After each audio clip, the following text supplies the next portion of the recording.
Tempo comum, 23ª semana, sexta-feira. Tema: 98. Filiação divina. Pontos a meditar. 1. Generosidade de Deus, que quis fazer nos seus filhos. 2. Consequências da filiação divina. Abandono em Deus. 3. Comportar-nos como filhos de Deus com os filhos de Deus. Fraternidade. Pelo sinal da Santa Cruz, livrai-nos Deus, nosso Senhor, dos nossos inimigos. Em nome do Pai, do Filho e do Espírito Santo. Amém. Meu Senhor e meu Deus, creio firmemente que estás aqui, que me vês, que me ouves. Adoro-te com profunda reverência. Peço-te perdão dos meus pecados e graça para fazer com fruto este tempo de oração. Minha Mãe Imaculada, São José, meu Pai e Senhor, meu anjo da guarda, intercedei por mim.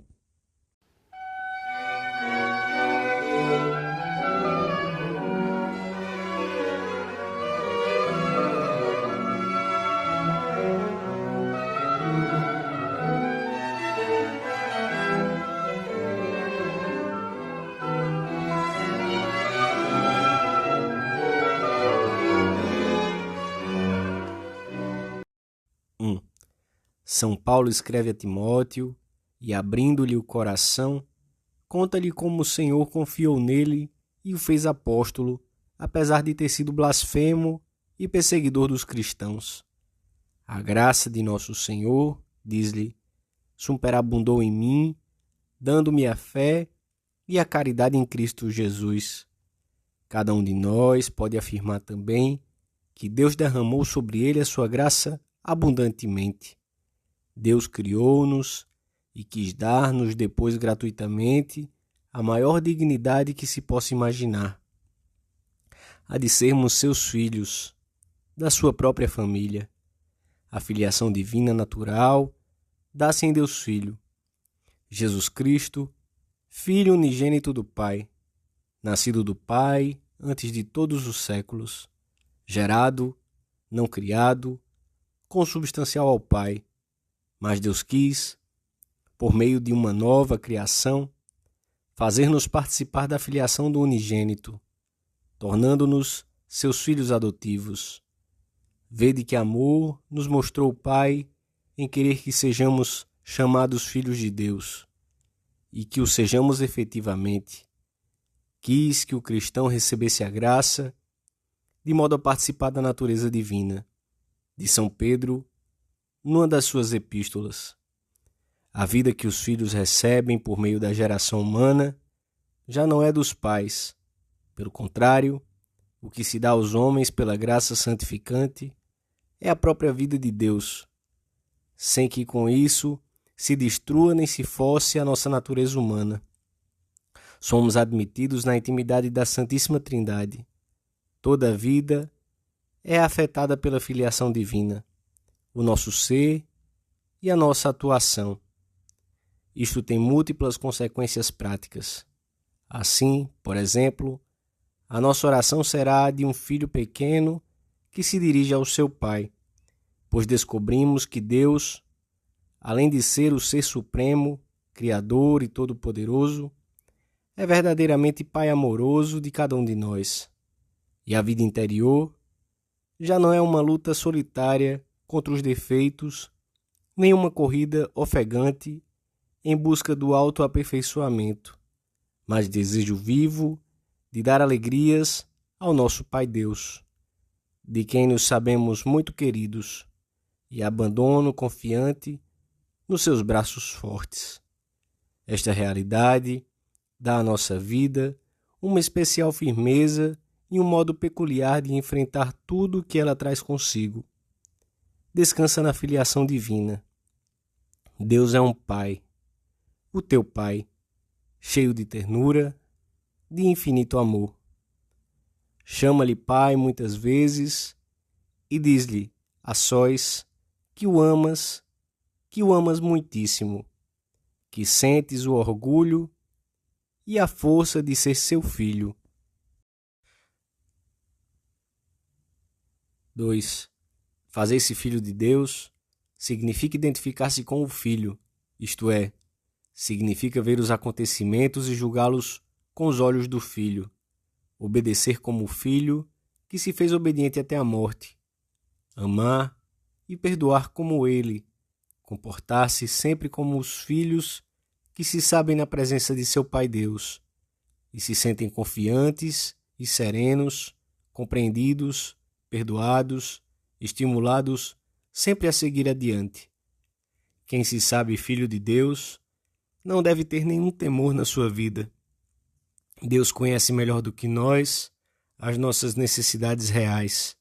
É mais forte do que nós e é nosso Pai. Devemos fazer como aquele menino que, no meio de uma tempestade no mar alto, continuava a brincar, enquanto os marinheiros temiam pelas suas vidas. Era o filho do timoneiro do barco. Quando, ao desembarcar, lhe perguntaram como tinha estado tão tranquilo no meio daquele mar embravecido, respondeu: ter medo? Mas se o leme estava nas mãos de meu Pai, quando nos esforçamos por identificar a nossa vontade com a de Deus, Ele, que conhece bem a rota que conduz ao porto seguro, toma nas mãos o leme da nossa vida. Uma alma que luta seriamente pela santidade pode sentir-se às vezes, por permissão de Deus, como que perdida, inepta, desconcertada no meio de um cúmulo de dificuldades. Apesar do seu desejo de ser inteiramente de Deus, não compreende o que acontece à sua volta. Nesses momentos, em que nem sequer se sabe qual é a vontade de Deus e se protesta: Senhor, como podes querer isto que é mal, que é abominável, à semelhança da humanidade de Cristo, que se queixava no Horto das Oliveiras, quando parece que a cabeça enlouquece e o coração se rompe. Se alguma vez sentis este cair no vazio, aconselho-vos aquela oração que eu repeti muitas vezes junto do túmulo de uma pessoa amada. Faça-se, cumpra-se, seja louvada e eternamente glorificada a justíssima e amabilíssima vontade de Deus sobre todas as coisas. Assim seja, assim seja. É o momento de sermos muito fiéis à vontade de Deus, de nos deixarmos exigir e ajudar por meio da direção espiritual pessoal, com uma docilidade absoluta. Se Deus, que é nosso Pai, permite esse estado interior de trevas, também nos concederá as graças e ajudas necessárias para sairmos dele. Esse abandono, sem pôr limite algum nas mãos de Deus, dar-nos-á uma paz inquebrantável e nos fará sentir o braço de Deus, poderoso e suave, que nos ampara no meio do mais completo vazio. Também nós repetiremos então, bem devagar, saboreando-a docemente, essa oração confiante. Faça-se, cumpra-se, seja louvada. 3. Ensinar-me-eis o caminho da vida. Saciar-me-eis de felicidade na vossa presença, de perpétua alegria à vossa direita. Proclama o salmista. Não existe alegria mais profunda, mesmo no meio da necessidade e do vazio, quando o Senhor permite, que a do Filho de Deus que se abandona nas mãos de seu Pai, porque nenhum bem pode ser comparado à infinita riqueza de nos sabermos familiares de Deus, filhos de Deus. Esta alegria sobrenatural, relacionada com a cruz, é o gigantesco segredo do cristão. Quem se sente filho de Deus não perde a paz, nem sequer nos momentos mais duros. A consciência da sua filiação divina liberta-o de tensões interiores e quando, pela sua fraqueza, se desencaminha, se realmente se sente filho, volta arrependido e confiante à casa do Pai.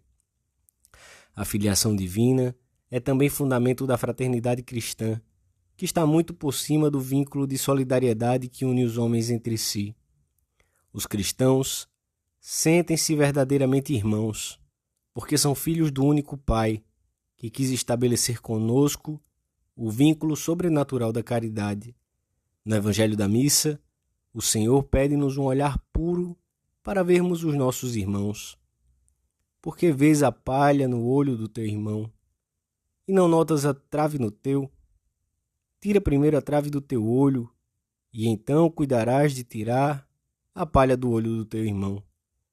O Mestre convida-nos a olhar os outros sem esses preconceitos que forjamos com as nossas próprias faltas e, em última análise, com a nossa soberba, que nos faz tender a aumentar as fraquezas alheias e a diminuir as próprias. Exorta-nos a olhar os outros de uma forma mais profunda, com um olhar novo. É preciso que tiremos a trave do nosso próprio olho. Ocupamo-nos muitas vezes na tarefa superficial de querer tirar, a qualquer custo, a palha do olho de toda a gente. E o que temos de fazer é renovar a forma de contemplar os outros. Devemos pensar nos outros, em primeiro lugar, nos que estão ao nosso lado, como verdadeiros filhos de Deus que são, com toda a dignidade desse título maravilhoso. Com os filhos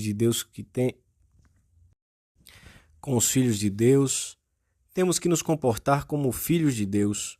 O nosso amor tem de ser sacrificado, diário, feito de 1000 detalhes de compreensão, de sacrifício silencioso, de dedicação que não se nota. Este é o bonus odor Christi, que fazia dizer aos que vivem entre os nossos primeiros irmãos na fé: vede como se amam. Comportarmos-nos como filhos de Deus com os filhos de Deus.